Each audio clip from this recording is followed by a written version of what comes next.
All right, Jessica, obviously we have much different conditions in here. We're not dealing with any major fires or even rain right now, but we do have some fog that's kind of slowing things down. I know down in Southern California, they've been dealing with dry conditions. Those red flag warnings have been popping in and out throughout the past couple of weeks.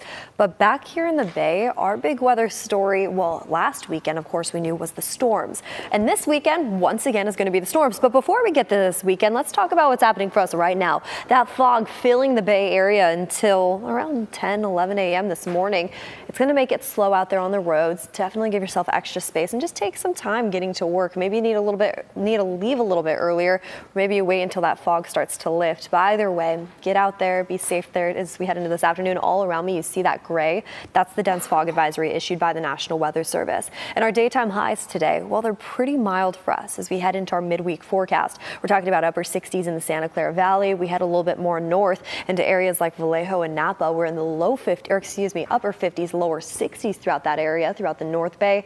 And we'll see similar conditions throughout the afternoon hours today and tomorrow, lasting into our Friday forecast. But before we get to Friday, let's talk about what's happening for us throughout the next couple days. I mean, we're still dealing with that thick Tule fog just throughout the Sacramento Valley that pulls into the Delta. It starts to dissipate into the afternoon hours today, of course, but then we're just left with a blanket of clouds.